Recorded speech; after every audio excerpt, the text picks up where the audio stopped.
let's say that the consensus is that our species, we being the higher primates, Homo sapiens, has been on the planet for at least 100,000 years, maybe more.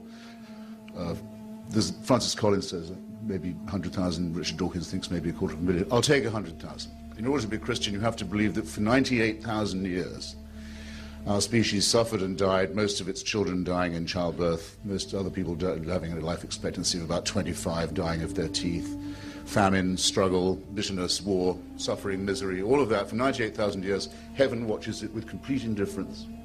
And then 2,000 years ago thinks, that's enough of that. It's time to intervene. The best way to do this would be by condemning someone to a human sacrifice somewhere in the less literate parts of the Middle East.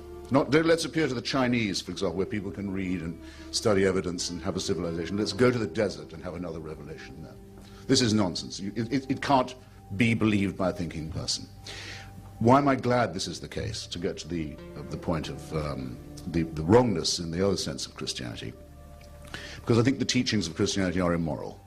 The central one is the most immoral of all. That is the one of vicarious redemption. You can throw your sins onto somebody else.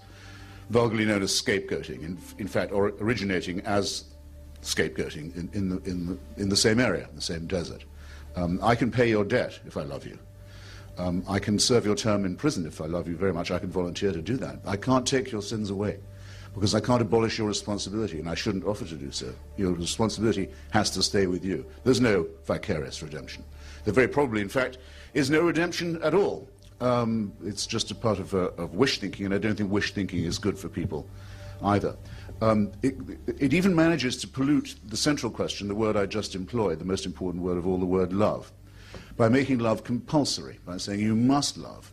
You must love your neighbor as yourself, something you can't actually do, but you'll always fall short, so you can always be found guilty. By saying you must love someone who you also must fear, that's to say a supreme being, an eternal father. Someone of whom you must be afraid, but you must love him too. If you fail in this duty, you're again a wretched sinner. This is not mentally or morally or intellectually healthy, and that brings me to the final objection. I'll condense it, Dr. Lasky, which is this is a totalitarian system. If there was a God who could do these things and demand these things of us, and who was eternal and unchanging, we would be living under a dictatorship from which there was no appeal, and one that could never change, and one that knows our thoughts and can convict us of thought crime and condemn us to eternal punishment for actions that we are condemned in advance to be taking. All this in the round, and I could say more, it's an excellent thing that there's absolutely no reason to believe any of it to be true.